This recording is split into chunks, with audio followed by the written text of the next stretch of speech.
Lübbe Audio.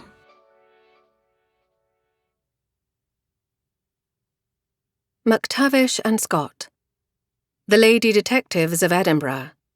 Episode 1, The Missing Gardener. Written by Gitta Edelmann. Narrated by Esther Wayne. Chapter 1. "This is Church Hill, Hen," shouted the bus driver to Finola as he turned left. "Thank you very much." Thank goodness she had asked the driver to let her know when they reached Church Hill, because she definitely wouldn't have recognised the bus stop. True, she'd only been to Morningside in Edinburgh once before, and that time it had rained so heavily that she'd taken a taxi to avoid turning up to the interview looking like a drowned rat. The bus doors opened, and Finola joined the other passengers getting off at her stop. "Thanks again," she said to the bus driver. He tilted his head and grinned. "I hope your rucksack isn't too heavy. I'd help you carry it if I could." Finola simply laughed in response, before stepping down onto the pavement with a cheerful, "Bye!" She glanced at her wristwatch. She was later than she'd hoped, despite the journey from Canterbury having gone relatively smoothly.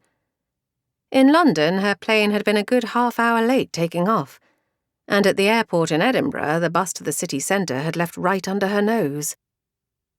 Still, there hadn't been any other issues, and it helped that she more or less knew her way around Edinburgh. She crossed the road. Over there, that had to be Albert Terrace, which meant she'd almost made it. But when she reached the narrow side street just around the corner and read the street sign, it said Abbotsford Park. What? Further ahead, the road forked. Could Albert Terrace be up there? But which of the two streets would it be? Or had she gone completely wrong? Finola pulled her mobile phone out of her jacket pocket. After all, what was your GPS for, if not this? Damn it! The display of her phone was completely black. It seemed that the battery hadn't survived the journey. At that moment, someone collided with her rucksack so hard that Finola stumbled and fell against a nearby wall, barely managing to keep herself upright. "Oh, for fuck's sake!" cursed a female voice. Finola turned around warily. A small white box lay on the tarmac in front of her feet, and next to it stood a young woman with curly red hair, carrying two larger white boxes in her arms. She looked rather distressed.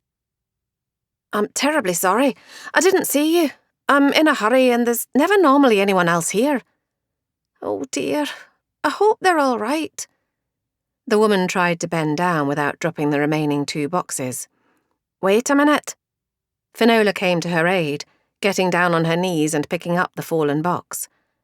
As she took it in her hands, she was able to make out the logo on its top. Lorries. "Can you just put it on here? Oh, wait, I'll need to have a look first. Would you please?" The redhead grimaced. Curious, Finola opened the lid for her. Cupcakes! 3 small buns with bright blue wavy icing and tiny colourful fish lay next to 2 others, decorated with red roses and butterflies. "Uh-huh." The young woman nodded and inspected the cupcakes carefully. "I'm Laurie, from Laurie's Cafe," she explained, "and these cupcakes are urgently needed for a birthday party." "They look pretty good. Shall I put this box on top of the others?" Finola asked. "Yes, -1. Finola looked at her questioningly. "The blue one in the corner has taken a hit. Can you get it out, please? I wouldn't dare show up with that. Better just say I've miscounted and go back for some more. You can have it. Sorry again. I have to go now." As soon as Finola had taken out the cupcake and placed the closed box on top of the other 2, Laurie clamped everything down with her chin and hurried on. "Just a minute. Can you tell me where Albert Terrace is?" Finola called after her. "Straight ahead. Oh, and you're welcome to drop by my cafe on Morningside Road. Just a short walk up from the library." With that, Laurie took the right fork and disappeared behind a hedge. Finola took a bite of the cupcake Laurie had given her.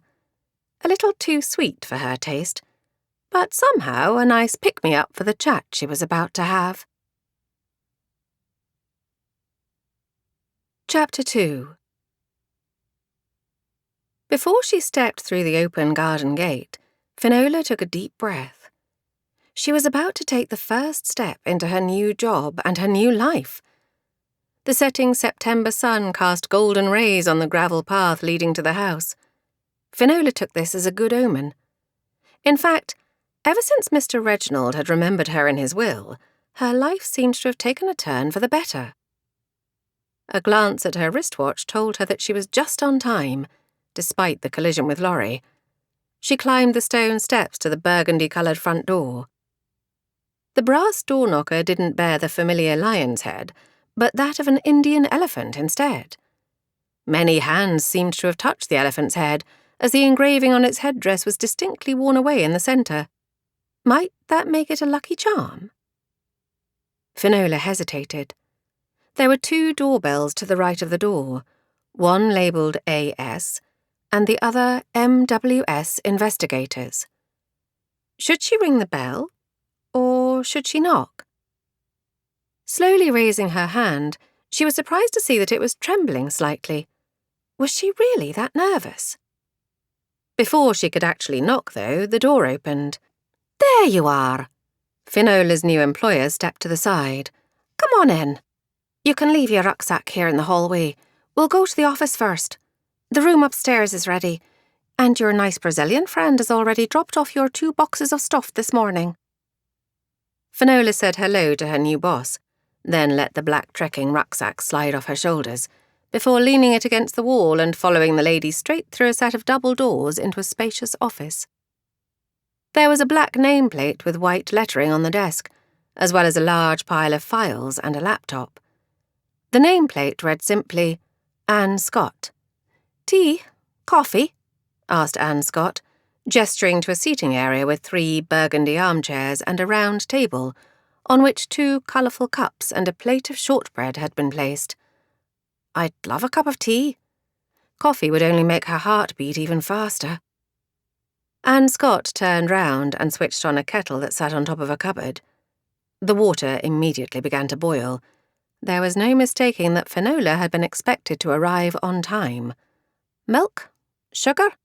asked Anne Scot. "A little milk, no sugar, please." "That's how I take my tea too." Smiling and carrying a teapot and a small jug of milk, she joined Finola at the table and sat opposite her at a slight angle. "It needs to steep for a moment." Finola nodded and had a closer look at the woman in the plain grey dress. She estimated Anne Scot to be in her mid to late 50s. Tall and neither overweight nor slim, she wore her grey hair cut short, and apart from a touch of berry-coloured lipstick, she had obviously not used any makeup. The overall impression she gave was one of a serious and confidence-inspiring person, just like the boss of MWS Investigators. Finola tried to pull her denim miniskirt a little further down towards her knees. Ideally, she would have changed into something else before her first chat with Anne Scot, but at least her ash-blonde ponytail and black shirt were inconspicuous. "Did you have a nice holiday?" Anne Scot asked, pushing the plate of biscuits closer to Finola. "Yes, thank you. In fact, my friend's garden party turned out to be their wedding reception." Finola helped herself to a piece of shortbread. "Oh, how lovely." After a bit more small talk and a few sips of tea, Anne Scot got down to business. "I've already told you that customers have become slightly thin on the ground for the detective agency since the death of my husband, and that I'm waiting to see how things will play out in the long term. I hope that in the next 3 months, together we'll manage to put the business on a stronger footing. If that happens, nothing should stand in the way of your continued employment." She waited until Finola had nodded, then continued. "Fortunately, one branch of the business is already doing quite well.